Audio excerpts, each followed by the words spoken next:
ಖಾರ ಜಾಸ್ತಿ ಬೇಕು ಅನ್ನೋರು ಇನ್ನೊಂದು ಸ್ವಲ್ಪ ಹಾಕ್ಕೊಳ್ಬೋದು. ಬಿಸಿಬೇಳೆ ಬಾತ್ಗೆ ಸ್ವಲ್ಪ ಖಾರ ಕಡಿಮೆನೇ ಹಾಕ್ಕೊಳ್ತೀನಿ ನಾನು. ಬಣ್ಣ ಬರಲಿ ಅನ್ನೋ ಕಾರಣಕ್ಕೋಸ್ಕರ ಬ್ಯಾಡಗೆ ಮೆಣಸಿನ್ಕಾಯಿ ಒಂದು 10ರಿಂದ 12 ಹಾಕ್ಕೊಂಡಿದ್ದೀನಿ. ಅದು ಬೇಕಿದ್ರೆ ನೀವು ಸಪ್ರೇಟಾಗಿ ರೋಸ್ಟ್ ಮಾಡ್ಕೊಳ್ಬೋದು. ಚೆನ್ನಾಗಿ ರೋಸ್ಟ್ ಮಾಡಿದ್ಮೇಲೆ ನಿಮಗೆ ಅದು ಮೆಣಸಿನ್ಕಾಯಿ ಎತ್ಕೊಂಡು ಮುರಿದ್ರೆ ಬ್ರೇಕ್ ಆಗಬೇಕು, ಕ್ಲೀನಾಗಿ ಸಾಫ್ಟ್ನೆಸ್ ಇರಬಾರ್ದು, ಅಷ್ಟು ರೋಸ್ಟ್ ಆಗಬೇಕು. ಕೆಲವೊಂದು ಸರಿ ಏನಾಗುತ್ತೆ, ಕಡಲೆಬೇಳೆ ಉದ್ದಿನಬೇಳೆ ಎಲ್ಲ ಕಪ್ಪಗಾಗ್ಬಿಡುತ್ತೆ ನೀವು ಈ ಥರ ಮಾಡ್ಕೊಳ್ತಾ ಇದ್ರೆ. ನಾನು ಸಣ್ಣ ಮೀಡಿಯಮ್ ಉರಿಲಿ ಇಟ್ಕೊಂಡು ರೋಸ್ಟ್ ಮಾಡ್ತಾ ಇದ್ದೀನಿ. ಇದಕ್ಕೆ ಕರಿಬೇವು ಸಹ ಹಾಕ್ಕೊಂಡಿದ್ದೀನಿ. ಚೆನ್ನಾಗಿ ರೋಸ್ಟ್ ಮಾಡ್ಕೊಳ್ಬೇಕು. ನೀವು ಸಪ್ರೇಟಾಗಿ ಹಾಕ್ಕೊಳ್ಳಿ. ಮೊದಲನೇ ಸಾರಿ ಮಾಡ್ತಿರೋರಾದರೆ ಸಪ್ರೇಟಾಗಿ ರೋಸ್ಟ್ ಮಾಡಿ ಒಂದು ಪ್ಲೇಟಿಗೆ ಹಾಕಿ ತಣ್ಣಗಾಗೋದಕ್ಕೆ ಬಿಡಬೇಕು. ಯಾವಾಗಲೂ ಮಧ್ಯ ಉರಿ ಅಥವಾ ಫುಲ್ ಸಿಮ್ಮಲ್ಲಿ ಇಟ್ಕೊಂಡ್ರು ಓಕೆ. ಚೆನ್ನಾಗಿ ರೋಸ್ಟ್ ಆಗ್ತಾ ಇದೆ ಇದು. ಇವಾಗ ಇದನ್ನು ಆಫ್ ಮಾಡಿಬಿಟ್ಟು ನಾನು ಇದನ್ನು ಸಪ್ರೇಟ್ ಮಾಡ್ಕೊಳ್ತೀನಿ.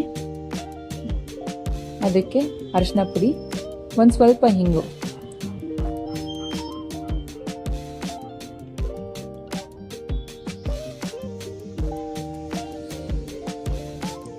ಎಲ್ಲ ಚೆನ್ನಾಗಿ ಮಿಕ್ಸ್ ಮಾಡಿ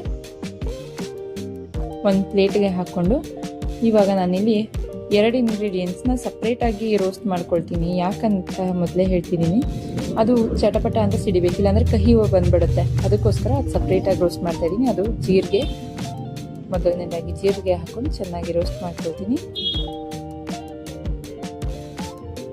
ಅದು ಚಿಟಪಟ ಅಂತ ಸೌಂಡ್ ಬಂದಮೇಲೆ ಅದನ್ನು ನಾವು ಈ ಹಿಂದೆ ಹುರಿದಿರೋ ಅಂಥದ್ದು ಏನು ಪದಾರ್ಥಗಳಿದ್ದಾವೆ ಅದಕ್ಕೆ ಟ್ರಾನ್ಸ್ಫರ್ ಮಾಡಿಕೊಂಡು ಮತ್ತೆ ಇದೇ ಬಾಣಲಿಗೆ ಕಾಳುಮೆಣಸು ಸಹ ಹಾಕ್ಕೊಳ್ತೀನಿ.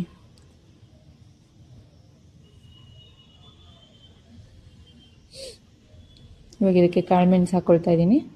ಜೀರಿಗೆ ಮತ್ತು ಕಾಳುಮೆಣಸು ನಾವು ಕಡಲೆಬೇಳೆ ಏನು ತೊಗೊಂಡಿರ್ತೀವಿ ಅದರಲ್ಲಿ ಅರ್ಧ ಅಥವಾ 3/4 ಭಾಗದಷ್ಟು ತೊಗೊಳ್ಬೇಕು, ಜಾಸ್ತಿ ತೊಗೊಳ್ಬಾರ್ದು, ಇಲ್ಲಾಂದರೆ ಅದರದ್ದೇ ಫ್ಲೇವರ್ ಜಾಸ್ತಿ ಬರ್ತಿರುತ್ತೆ. ಇವಾಗ ಮೆಣಸು ಸಹ ಚಿಟಪಟ ಅಂತಿದೆ. ಇದನ್ನು ಟ್ರಾನ್ಸ್ಫರ್ ಮಾಡ್ಕೊಂಡಿದ್ದೀನಿ. ಇವಾಗೆಲ್ಲ ತಣ್ಣಗಾಗಿದೆ.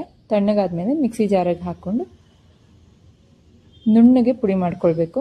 ಬಿಸಿಬೇಳೆ ಭಾತ ಆಗಿರೋದ್ರಿಂದ ಕೆಲವೊಂದ್ಸರಿ ನುಣ್ಣಗಾಗಿಲ್ಲ ಅಂದರೆ ಪರವಾಗಿಲ್ಲ. ನೀವು ಬಿಸಿಬೇಳೆ ಭಾತ್ ಮಾಡಬೇಕಾದ್ರೆ ಮತ್ತೆ ರುಬ್ಕೋಬೇಕಾಗತ್ತೆ ತೆಂಗಿನಕಾಯಿ ಜೊತೆ, ಆವಾಗ ಎಲ್ಲ ಚೆನ್ನಾಗಿ ನುಣ್ಣಗಾಗತ್ತೆ.